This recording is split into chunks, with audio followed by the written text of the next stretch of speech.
الحمد لله رب العالمين والصلاة والسلام على أشرف الأنبياء وسيد المرسلين سيدنا ونبينا ومولانا محمد صلى الله عليه وسلم وعلى آله وأصحابه أجمعين.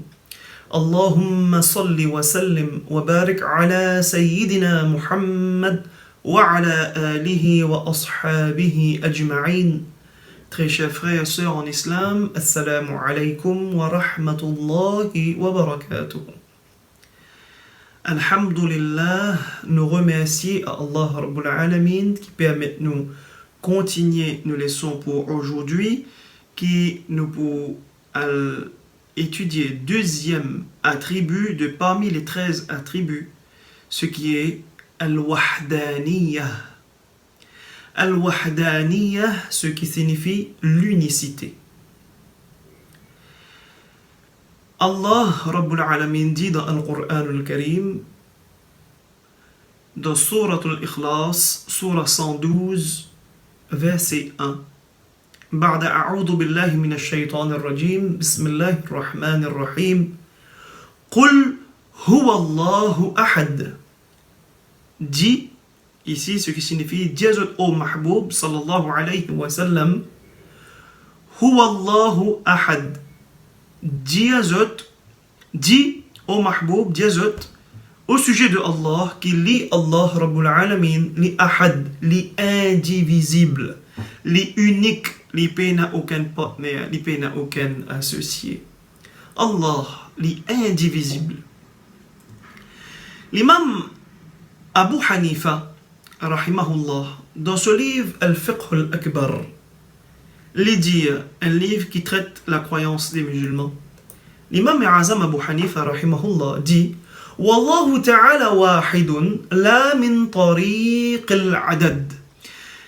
Ce qui signifie, imam Abu Hanifa dit rahimahullah, Allah, quand le dit est wahid, c'est pas du point de vue du nombre, du chiffre.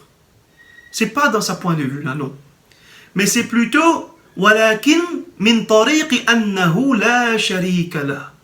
Ce qui est visé, c'est dans le sens que Allah n'a aucun associé, n'a aucun partenaire.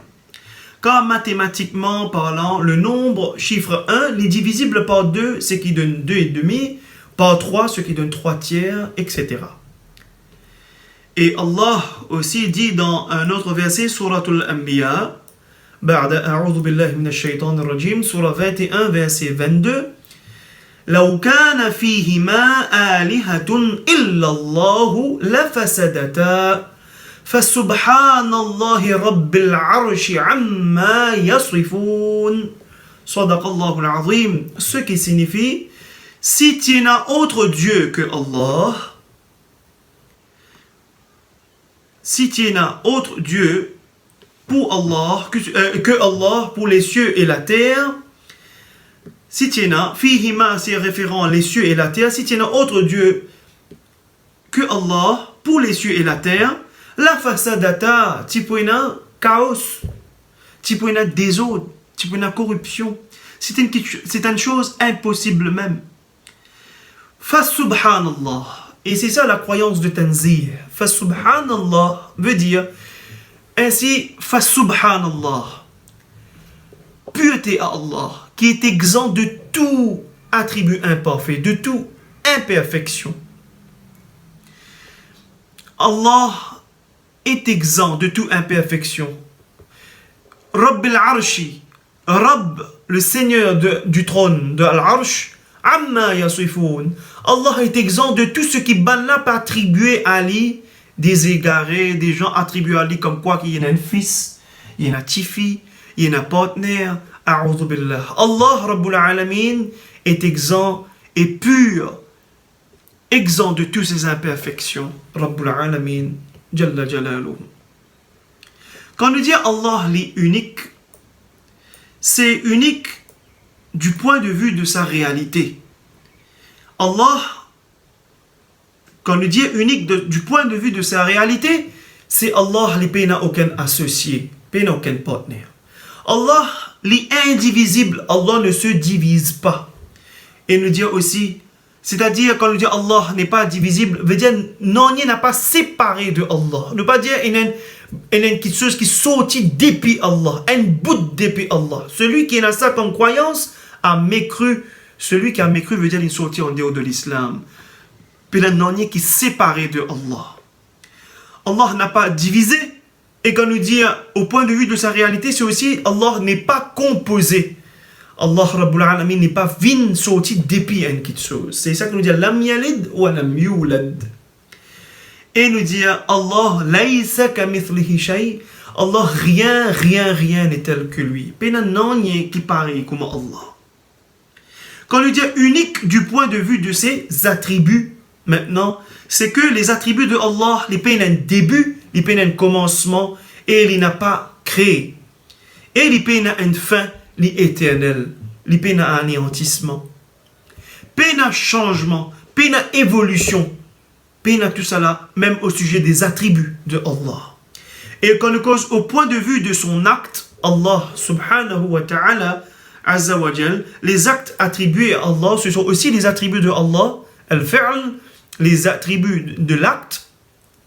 C'est une peine à début, les peines à fin, les peines à changement, et pas ressembler à sa création. Rien n'est tel que lui.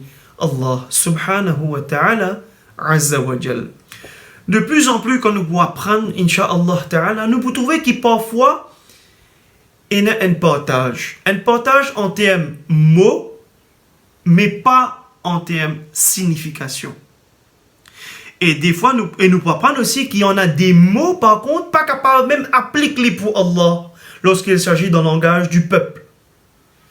Pas la langue arabe, il reste arabe, mais quand nous pouvons mettre dans le langage du peuple, on appelle traduction qui est par défaut interprétation, il y en a des mots qui n'est pas applicable même pour Allah.